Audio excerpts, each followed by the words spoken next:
وہ بندہ بڑا ہی خوش نصیب ہے جو اللہ تبارک و تعالیٰ کی رضا و خوشنودی کے لیے اس رمضان المبارک کی حفاظت کرتا ہے، اس کی عزت و تکریم کرتا ہے۔ اور ایک سیلا اور بھی بتاتا چلوں،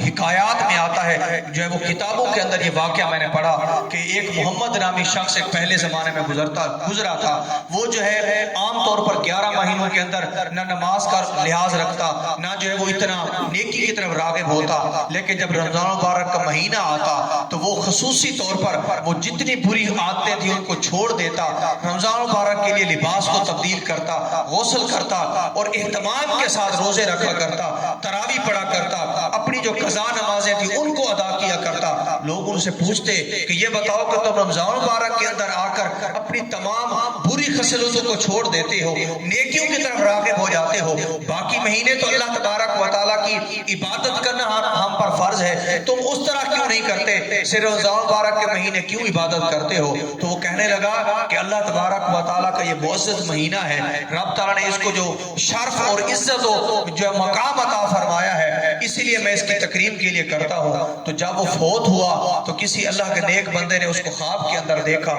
اس سے پوچھا یہ بتاؤ کہ تمہارے ساتھ اللہ تبارک و تعالیٰ نے کیا معاملہ پیش کیا؟ تو وہ عرض کرنے لگا کہ رب تعالیٰ نے مجھے رمضان مبارک کی عزت کے بدلے میں، عزت و تکریم کے صدقے میں رب تعالیٰ نے میرے گناہوں کو معاف فرما دیا اور اس کی عزت کے صدقے میری جو ہے بخشش فرما دی گئی ہے۔ اور یہاں پر یہ بات عرض کرتا چلوں، یہ نہ سمجھیں کیونکہ حضور علیہ السلام کا یہ بھی فرمان مبارک ہے کہ قرب قیامت کے اندر یہ بھی ہوگا کہ لوگ اپنی عبادات کو سمیٹ کر صرف رمضان مبارک میں مخصوص کر لیں گے کہ اسی رمضان مبارک کے مہینے میں روزہ بھی رکھنا ہے، نماز 5 وقت کی پڑھنی ہے، قرآن مجید جو سارا سال جب وہ دھول چاٹتی رہتی ہے اس کو بھی قرآن مجید کو کھول کر بھی پڑھنا ہے، نمازوں کا بھی اہتمام کرنا ہے، صدقہ و خیرات بھی کرنا ہے۔ حضور علیہ السلام نے قیامت کی نشانیوں میں سے یہ نشانی بیان فرمائی کہ قرب قیامت میں ایسا ہوگا کہ لوگ رمضان مبارک میں اپنی عبادتوں کو جو مخصوص کر لیں گے۔ ایسا نہیں ہونا چاہیے، بلکہ یہ اللہ تبارک و تعالیٰ نے طریقہ کار کے لیے رکھا ہے کہ ایک انسان کی عادت پختہ ہو جائے کہ جب اللہ تبارک و تعالیٰ کے حکم سے ایک حلال کردہ چیزیں جو ہیں میں اپنے اوپر حرام کر سکتا ہوں، تو اللہ تبارک و تعالیٰ کے حکم سے جو حرام کردہ چیزیں ہیں ان سے بچ نکلنا کیوں کر ممکن نہیں ہو سکتا؟ یہ اللہ تبارک و تعالیٰ نے عملی طور پر انسان کی یہ عادت کو پختہ بنانے کے لیے یہ رمضان کے روزے فرض کیے ہیں۔ بہرحال یہ موضوع الگ ہو جائے گا،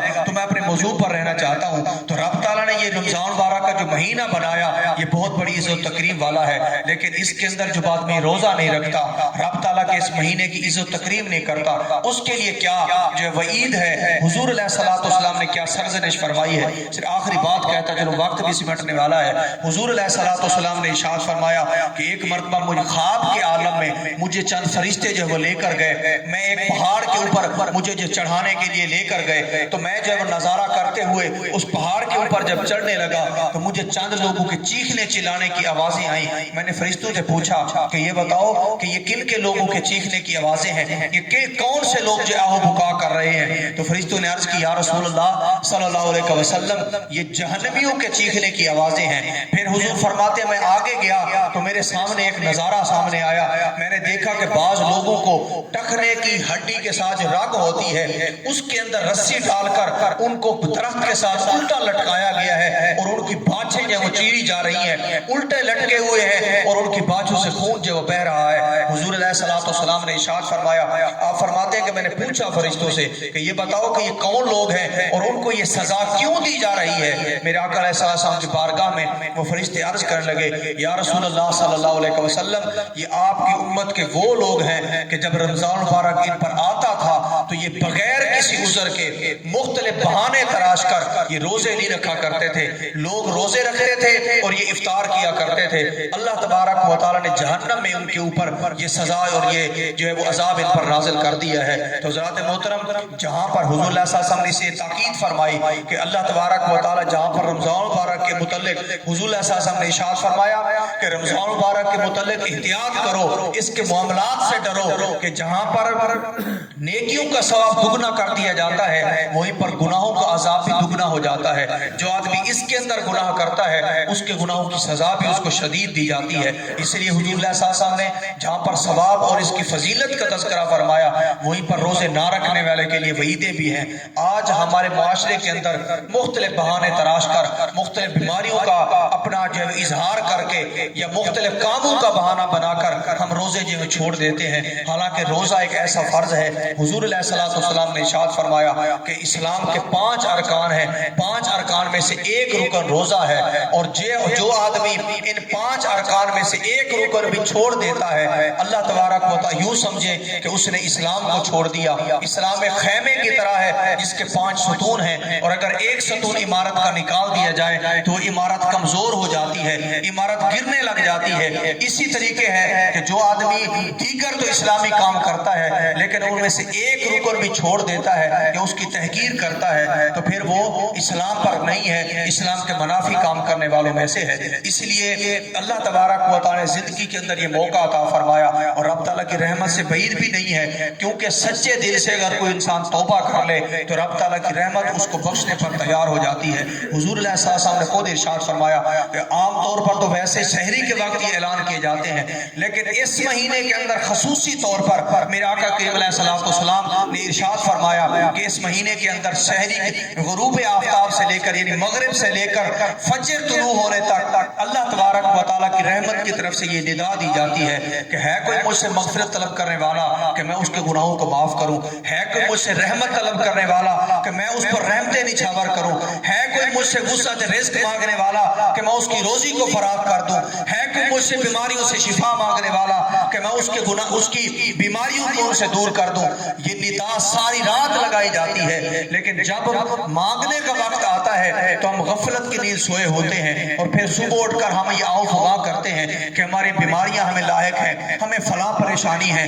ہمیں اولاد کی طرف سے فکر لاحق ہے. جب ہم مانگنے کا وقت آتا ہے اللہ تبارک و تعالیٰ کے حضور گڑ گڑانے کا وقت آتا ہے, رونے اور سجدہ ریزی کا وقت آتا ہے, اپنے روٹھے رب کو منانے کا وقت آتا ہے, اس وقت تو ہم خواب غفلت میں پڑے ہوتے ہیں. لیکن جب وقت گزر جاتا ہے تو ہم صرف ہاتھ ملتے رہ جاتے ہیں. حضرات محترم یہ وقت ایک ایک گھڑی اور مبارک بالخصوص رمضان المبارک کے جمعہ کے دن کی گھڑی جو ہے وہ انتہائی جو ہے وہ قابل دید ہے. میرے آقا نے ارشاد فرمائے اس کے ایک ایک لمحے کے اندر ایک ایک گھڑی کے اندر رب تعالیٰ 10-10 لاکھ اپنے بندوں کو جہنم سے آزاد فرماتا ہے. تو ہو سکتا ہے ہماری ایک توبہ اور اللہ تعالیٰ کے ڈر سے بہایا ہوا ایک آنسو جو ہے وہ ہماری مغفرت کا سبب بن جائے. تو ان لمحات کو ضائع مت جانے دیں. چند ایک مسائل جو ہیں وہ ضروری سمجھتے ہوئے میں وہ رمضان مبارک کے روزوں کے متعلق عرض کر دینا چاہتا ہوں. ویسے اگر کسی کے ذہن میں سوال ہو تو وہ جمعہ کے بعد جو پوچھ کر مسئلہ جو وہ دریافت کر سکتا ہے, لیکن چند ایک سوال جو میرے سامنے آئے انہی کی وضاحت کر دینا ضروری سمجھتا ہوں. وقت بھی سمٹ گیا.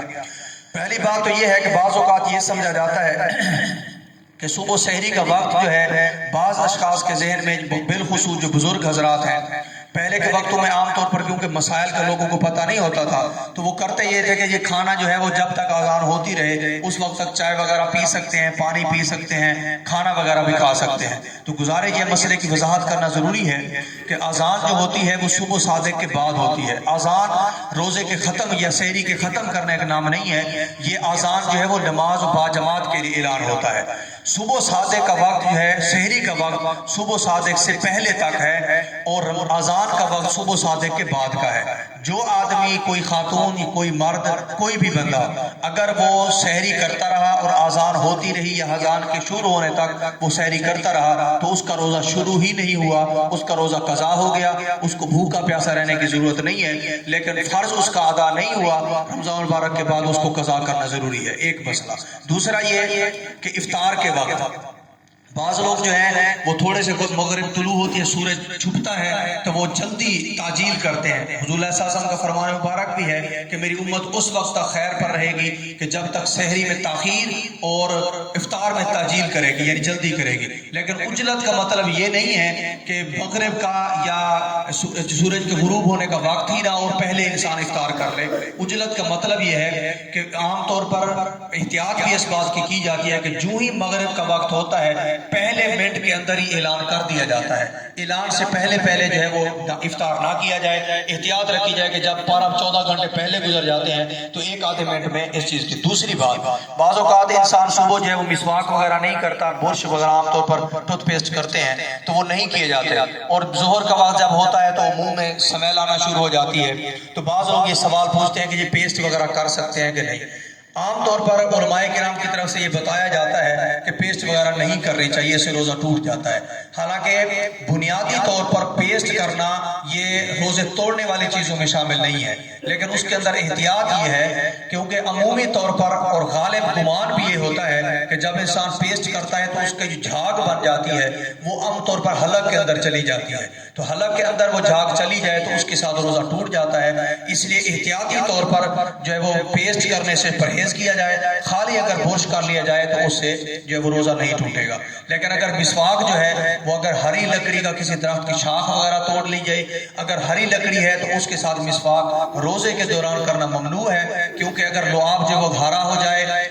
تو یا اس کی وہی ہریالی والی لعاب اندر چلی گئی تو اس کے ساتھ روزہ ٹوٹ جاتا ہے، اس کی قضا ہے، کفارہ نہیں ہے. لیکن خشک مسواک ہے، یعنی خشک لکڑی والا مسواک ہے تو اس کے ساتھ مسواک کر سکتے ہیں. لیکن اس کے اندر بھی احتیاط ہے کہ بعض اوقات لوگ کسی کے مسوڑے جب وہ کمزور ہوتے ہیں تو مسواک کرنے سے خون منہ میں نکل آتا ہے. تو اگر وہ خون والا لعاب نکلتا ہے یا اس کو پتہ ہے کہ مجھے یہ بیماری لاحق ہے، مسوڑے وغیرہ کمزور ہیں، تو احتیاطاً مسواک بھی نہ کرے، افطار کے بعد کرے. اور اگر وہ خون وغیرہ نہیں نکلتا یا وہ انتہائی احتیاط رکھ سکتا ہے تو روزے کے ساتھ مسواک کرنا جائز ہے. تیسری بات یہ کہ عام طور پر لوگ بیمار ہوتے ہیں تو عام طور پر پوچھا جاتا ہے کہ انجیکشن وغیرہ لگوا سکتے ہیں کہ نہیں لگوا سکتے. انجیکشن کا ڈائریکٹ جو ہے معدے کے ساتھ کوئی تعلق نہیں ہے. روزہ اس وقت ٹوٹتا ہے کہ جب حلق سے نیچے خوراک کی نالی کے اندر کوئی چیز چلی جائے تو اس کے ساتھ روزہ ٹوٹ جاتا ہے. یعنی جان بوجھ کر گزارا لی جائے اور یاد بھی ہو کہ روزہ دار ہے. اگر جان بوجھ کر نہ بھی ہو لیکن روزہ دار ہونا یاد ہے تو اب روزہ ٹوٹ جائے گا. خیر وہ الگ مسائل ہیں. تو اگر کوئی بندہ بیمار ہے اور اس کو غالب گمان ہے کہ اگر اس نے کوئی دوائی وغیرہ نہ لی، انجیکشن نہ لگوایا تو اس کی جو موت واقع ہو سکتی ہے، تو اس احتیاط کے طور پر وہ چاہے راگ میں لگوائے چاہے گوشت میں لگوائے، اس کے ساتھ روزہ نہیں ٹوٹتا. اور اگر انتہائی ضروری ہو تو اس کے ساتھ ڈریپ بھی لگوائی جا سکتی ہے. اور اگر کیونکہ اس کا ڈائریکٹ جو ہے وہ معدے کے ساتھ کوئی تعلق نہیں ہے، اس لیے علماء کرام نے اس چیز کی جو ہے وہ اس کی اجازت دی ہے اور اس چیز کی احتیاط. اور یہی چاند ایک مسائل تھے جو ضروری میں سمجھتا تھا. باقی اگر کسی کے سوال ذہن میں ہو، کوئی ضروری مسئلہ درپیش ہو تو وہ بعد میں پوچھ سکتا ہے. انہی الفاظ پر اکتفا کرتے دعا کرتا ہوں رب کریم ہماری اس حاضری کو قبول و منظور فرمائے. کرنی ہے یہ 2 منٹ جو ہے پاس